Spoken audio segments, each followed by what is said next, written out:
Thanks to Sync family. We're back. We're here with Jay Burna, and he's Yo. also family. You dig? Thank you so much for joining us and spending time out of your busy schedule. It's a pleasure to be here. Jay, you've been in the business for quite some time. I have. What keeps you going? Progress.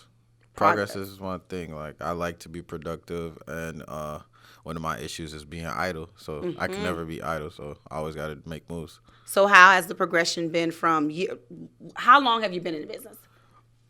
In the business since 2014. Okay. But I've been wanting to be a musician since I was a kid. No, I know. So from 2014 up until now, progression. How have you seen progress from, like, if you were to rate yourself, you're looking at yourself in the, you're in that machine, that time machine, you get a chance to go back. How have you seen yourself from then up until now? I weigh 40 more pounds. Someone told me that. Someone said, "Oh, the skinny." I was like, "What do you mean? Not the no skinny, more." skinny Yeah, guy? see, like, and they were like, "No, he's really, really skinny." I said, "No, he's not that slim." And they were like, "Well, let me see a picture." And I showed a picture, and they said, "Oh, he's gained so much weight." Yeah. I said, "Where?" yeah. Nah, I was really skinny. I was just a hungry, skinny kid that just wanted to put on. Like, and I not just, not hungry in a literal sense. No. No. Since But we're talking about weight. I was just hungry for the grind. Like, I Love was it. just, like, very ambitious. Like, I was just, like, I'd be in the rain putting up my own posters at the time. Like, I know that's right. Like, I was just, like, I'm harassing people to play my music I and know stuff that's like right. that. All the open mics, I'm there.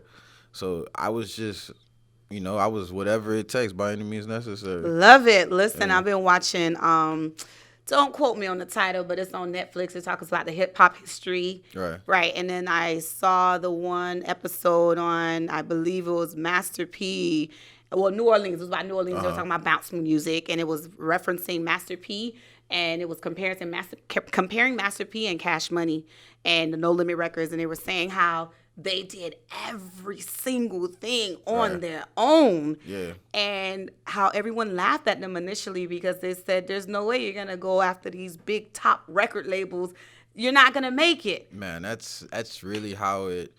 Like, I idolized that growing up. Like, the whole, like, the Master P story, the Cash Money story, like, Jay-Z's story.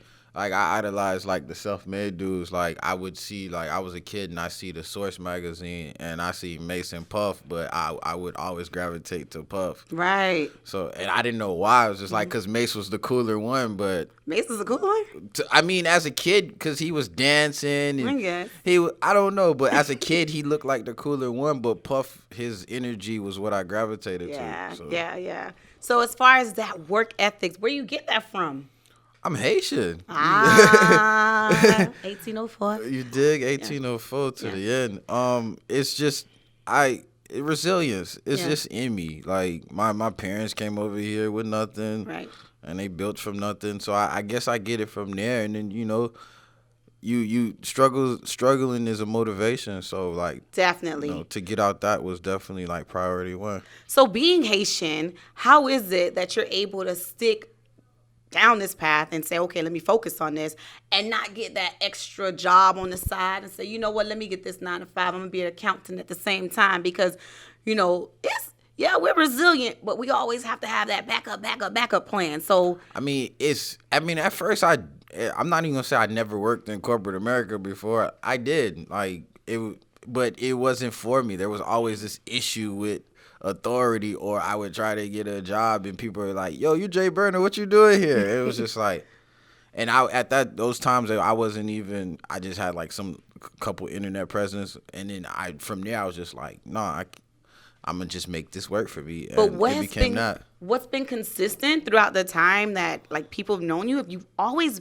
had this sense of humility. Like, you've always been humbled and grounded. Who keeps you humbled and grounded? Like, what is it about you that says, you know what, at the same time, I know where I come from. I understand where I'm going, and you have this level of humility.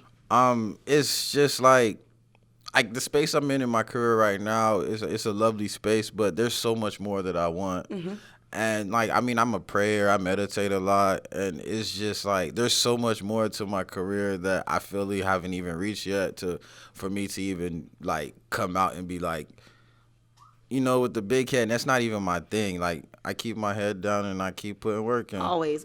We're going to discuss that in just a few, about humility and meditation and prayer. This is new. A rapper, what? Yeah. We'll be back, Sinks to Sink.